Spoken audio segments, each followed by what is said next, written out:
Hi everyone! Today I want to talk about how to make a natural fertilizer called fermented plant juice. As I said a few videos back, plants need three basic things in order to grow. They need sunlight, water, and soil. But for them to grow well and healthy and produce fruits, they need nutrients, the way humans need vitamins. And since I'm into organic and natural way of growing vegetables, this is how I make my plant vitamins. What I like about it is that it's almost free. I research, watch a few videos, and look for materials which grow abundantly in our garden. Actually, none of those videos talked about oregano. They mentioned about talbos ng kamote, kangkong, and alugbate, but I don't have a lot of those, just enough for our consumption. What I have is a lot of oregano.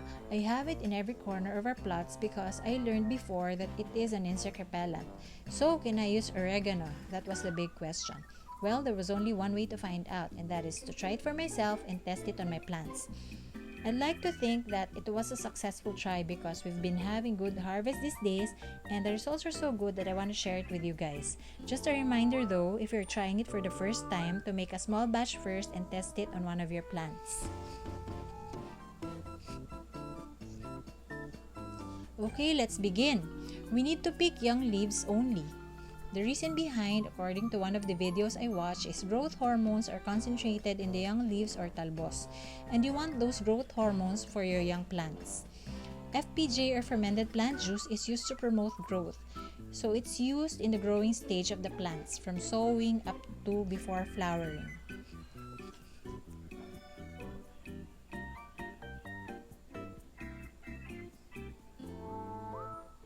After collecting the leaves, we need to wash them, drain them, and chop them into smaller pieces. We'll also be needing weighing scale, clean container with lid, molasses, and labeling materials.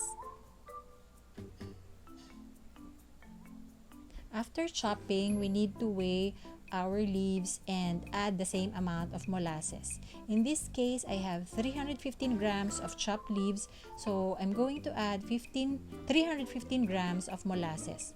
That's 1:1 ratio. You may also use brown sugar with water if you don't have molasses.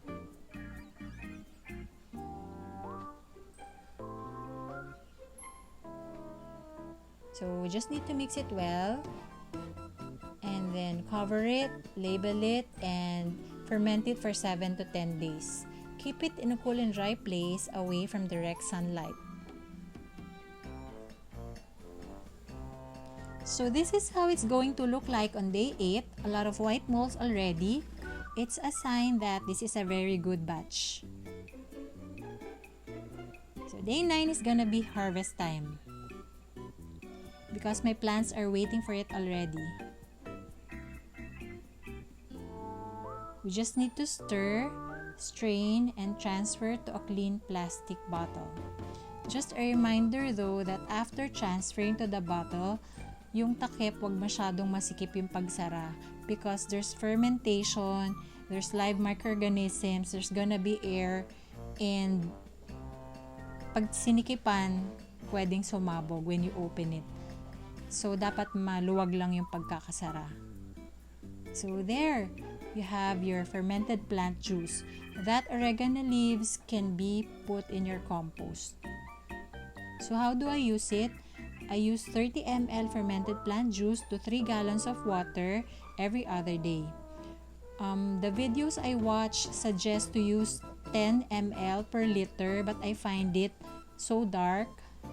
Naiitiman ako sa mixture. Kaya this is what I use and it's very effective naman for me. So I suggest if you're making it to try a small batch first and experiment on what dilution works for you.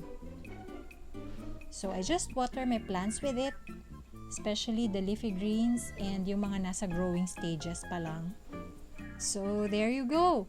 I hope you learned something. I hope you found inspiration. Thanks for watching and see you in my next one.